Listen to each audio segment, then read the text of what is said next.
Meera Patel's flower shop was a haven of beauty and sophistication. Located in one of the wealthiest districts, it boasted high ceilings, large glass windows that let in natural light, and shelves lined with fresh flowers meticulously arranged like pieces of art. Each bouquet told a story, and Meera took pride in crafting them herself. To her, flowers were not just decorations, they were emotions wrapped in petals. The shop catered to the city's elite. Wealthy clients strolled in for extravagant arrangements, whether for weddings, grand openings, or anniversary celebrations. Despite this demanding clientele, Meera remained grounded. She found joy in her craft, though she often questioned the sincerity of the high society world that surrounded her. Among her regular customers, James Carter stood out. A successful businessman, James had the kind of presence that demanded attention without effort. Tall and impeccably dressed, his movements were measured and deliberate, like someone who was used to being in control. His choice of car, a sleek black Jaguar, matched his aura of sophistication. Yet it wasn't James's polished exterior that intrigued Meera. It was his routine. Every Saturday at 10 a.m. sharp, he entered the shop, greeted her with a polite nod, and headed straight to the roses. After carefully selecting 3 of the reddest, most perfect roses, he paid and left without lingering. He never deviated from this ritual, and he never bought anything else. Meera couldn't help but notice him. As someone who believed flowers carried meaning, she often speculated about his story. Was he buying the roses for someone he loved, or were they for a client? The possibilities played in her mind, but James gave no clues. His demeanor was always calm, almost distant, yet there was an unspoken weight in his eyes that hinted at something deeper. For months, she observed him quietly, her curiosity growing with every visit. Though she was used to the habits of her high-profile customers, James's steadfast ritual struck her as both fascinating and puzzling. It was a quiet Saturday morning when Meera finally decided to break the silence. James had just entered the shop, as punctual as ever, and made his way to the roses. Meera, standing behind the counter, watched as he carefully selected 3 perfect red blooms. She couldn't suppress her curiosity any longer. As James approached to pay, Meera spoke up, her voice steady but tinged with curiosity. "May I ask, why do you always choose 3 red roses? Is it for someone special?"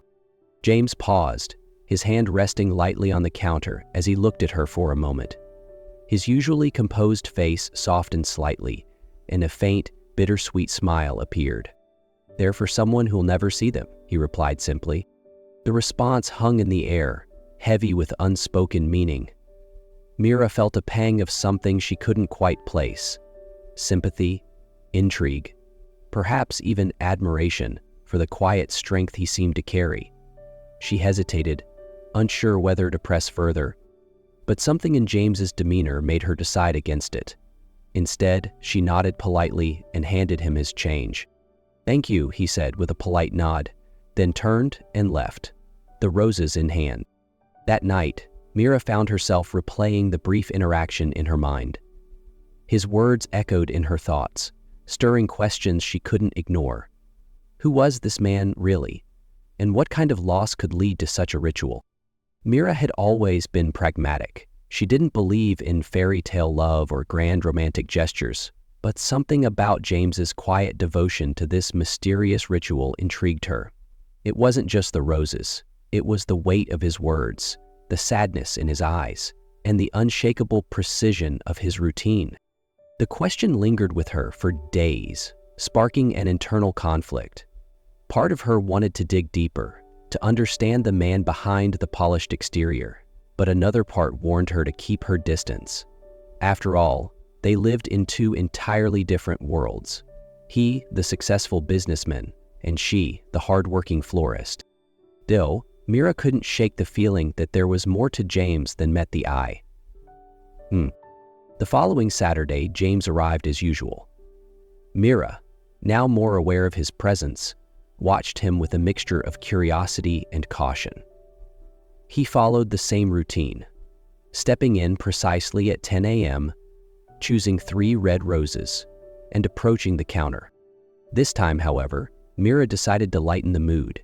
As she wrapped the roses, she looked up with a faint smile. 3 roses again, you must really like them. James's lips curved into a small smile, less distant than before.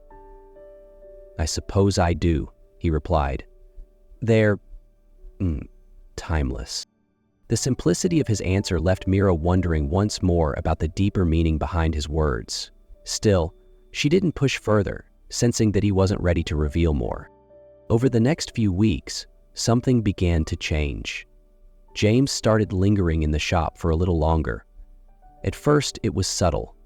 A glance at the other flowers, a few extra seconds spent admiring the arrangements.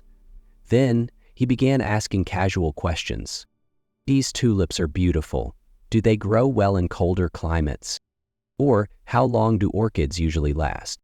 Though the questions seemed incidental, Mira suspected they were his way of prolonging their interactions. She didn't mind. In fact, she found herself looking forward to his visits, her initial curiosity gradually giving way to genuine interest.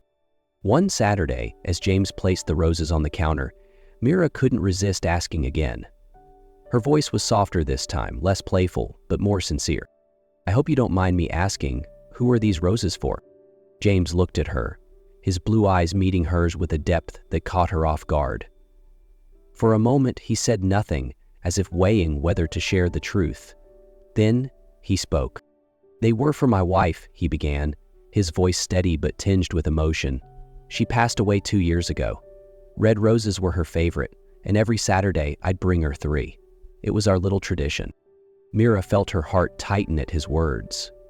She had imagined countless scenarios, but nothing quite like this. James continued, his gaze now fixed on the roses. Even though she's gone, I couldn't stop. It's my way of keeping her memory alive. For a moment, neither of them spoke. Mira, unsure of what to say, simply finished wrapping the roses and handed them to him with a quiet, understanding nod. I'm sorry for your loss, she finally said, her voice barely above a whisper. James thanked her and left, but the exchange lingered with Mira long after he was gone. That night, as she closed the shop, she found herself thinking about James, not just his story, but the man behind it. Beneath his polished exterior and composed demeanor was someone grappling with profound loss, holding on to a ritual that brought both comfort and pain. In the days that followed, Mira began to see James in a new light. He wasn't just a businessman or a customer. He was someone who had loved deeply and was learning, in his own way, how to navigate life without the person who meant the most to him. James, too, seemed to notice the shift in their interactions. The next Saturday, as he picked up his usual roses, he lingered a little longer by the counter. Mira, sensing his hesitation, smiled and said, "Let me know if you ever feel like switching to daisies. They have a charm of their own."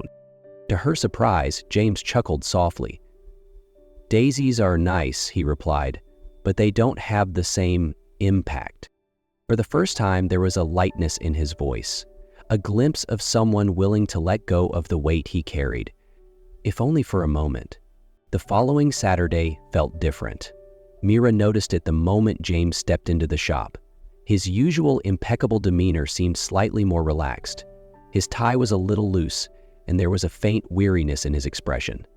As he approached the counter with his 3 roses, Mira couldn't help but ask softly, "Is everything all right today?"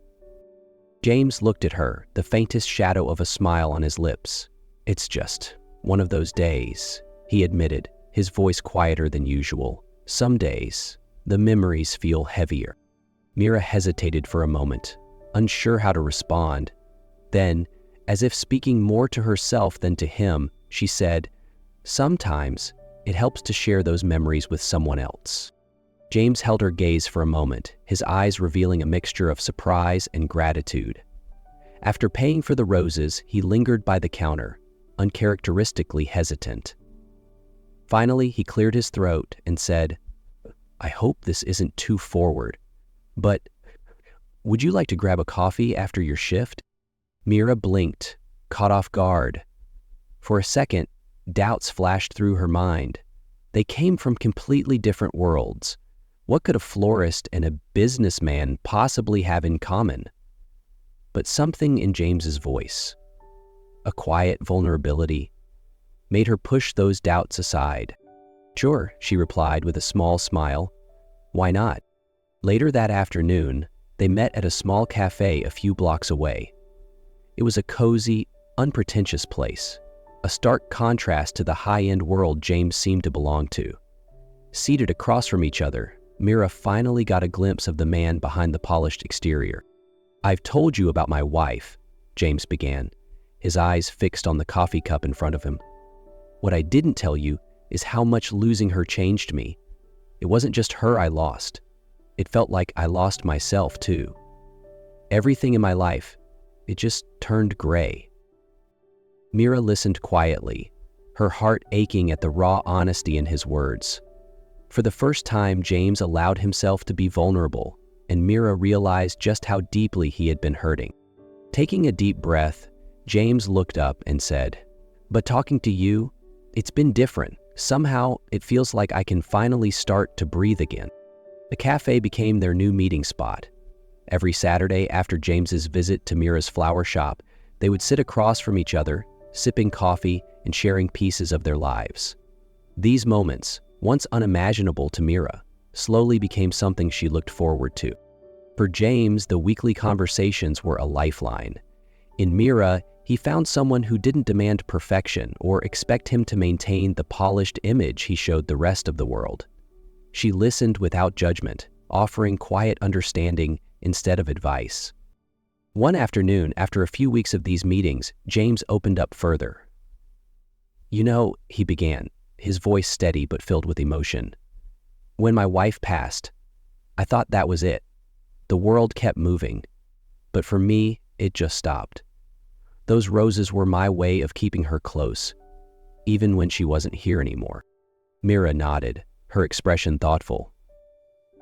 "I think it's beautiful," she said softly, "the way you honor her memory. But I also think she'd want you to find color in your life again." James looked at her, his eyes meeting hers with a depth that made her heart skip. For a moment, there was only silence between them, the weight of her words hanging in the air. Then, for the first time, he smiled. Not a polite, restrained smile, but a genuine one that reached his eyes. The shift in their dynamic was subtle but undeniable. James began spending more time at the flower shop, not just on Saturdays but occasionally during the week. Mira noticed the way his demeanor lightened around her, the quiet laughter that began to replace his reserved politeness. One afternoon, as Mira was arranging a new display of tulips, she caught James standing by the counter, holding a small bouquet of daisies. She raised an eyebrow playfully. "Daisies, huh? Switching things up?" James chuckled, a low, warm sound that made Mira smile. "Maybe," he replied. "Or maybe I just wanted to surprise you." The light-hearted exchange felt natural, almost effortless. It was as if they had known each other far longer than a few months. Mira, who had always been skeptical of love, found herself reconsidering what she thought she knew. Despite their growing connection, there were still moments of hesitation. Mira couldn't help but wonder if their worlds were simply too different. She had built her life around her flower shop, finding joy in simplicity and hard work. James, on the other hand, came from a world of wealth and sophistication, one that felt as distant to her as the stars. But James saw things differently. One evening, as they were walking back from the cafe, he stopped suddenly. "Mira," he said, his voice quieter than usual, "you've done something for me that I didn't think was possible. You've made me feel alive again." Mira looked at him, her breath catching in her throat. "James, I'm just me. I don't have anything extraordinary to offer." He shook his head, a small smile tugging at his lips. "You're wrong. You've given me something more valuable than anything money can buy. You've reminded me that life can still have meaning, even after everything I've lost." For the first time, Mira allowed herself to believe that maybe, just maybe, their connection wasn't as impossible as she had feared. One Saturday morning, James didn't appear at Mira's shop. His absence was unexpected, and Mira couldn't ignore the worry that crept into her thoughts. He had always been punctual, his visits as constant as the ticking of a clock. When another week passed without a sign of him, Mira decided to do something she had never imagined she would. She remembered James mentioning the cemetery where his wife was buried and found herself drawn there, compelled by a mixture of concern and curiosity. The cemetery was cloaked in a stillness that seemed almost sacred, the faint rustle of leaves the only sound breaking the silence. As Mira walked along the rows of weathered headstones, her eyes caught sight of James, standing motionless in the distance, his figure silhouetted against the soft gray of the morning light. He stood in front of a grave, holding 3 red roses. His posture was composed, but there was a softness in his stance that Mira hadn't seen before, a kind of peace she couldn't quite place. When he noticed her approaching, he wasn't surprised. Instead, he offered her a gentle smile. "I had a feeling you might come," he said, his voice calm. Mira stopped a few feet away, unsure if she was intruding. "I didn't see you at the shop," she said quietly. I was worried." James nodded, his gaze returning to the grave. "Today is different," he explained. "It's the anniversary of her passing, and it's the last time I'll bring these roses here." Mira frowned slightly, confused by his words. "What do you mean?" James took a deep breath, his expression thoughtful. "I've been holding on to the past for so long, Mira. These roses were my way of keeping her memory alive. But I've realized that holding on like this, it's kept me from moving forward." He placed the roses gently on the grave as if saying a final goodbye. "She was a beautiful part of my life, but I know now that it's time to let her rest." Turning to Mira, his eyes met hers with an intensity that made her heart race. "You've shown me that life doesn't have to stop after loss, that there's still hope, and maybe even love, waiting to be found." In that moment, Mira felt the depth of his words, the courage it took for him to let go of the past. After placing the roses on the grave, James took a moment, his gaze lingering on the headstone before turning to Mira. His voice was calm but carried a hint of something new. "Hope." "Let's get out of here," he said, extending his hand with a gentle smile. "There's somewhere I'd like to take you." Mira hesitated for only a moment before taking his hand. Together, they walked in silence, leaving the cemetery behind. To her surprise, James brought her to the same cozy cafe where they had shared their first coffee. The familiar warmth of the space wrapped around them as they found a quiet table near the window. Seated across from each other, James looked at Mira with an intensity that made her heart flutter. There was no hesitation in his expression, only a quiet determination. "For 2 years," he began, his voice steady but tinged with emotion, "I've been trapped in the past. Bringing those roses, holding on to her memory, it was my way of coping. But I've realized something." Mira stayed silent, her gaze fixed on him, waiting for his next words. "She was an incredible part of my life," James continued, "but holding on to the past has kept me from living in the present. And then you came along. Without even realizing it, you've changed everything.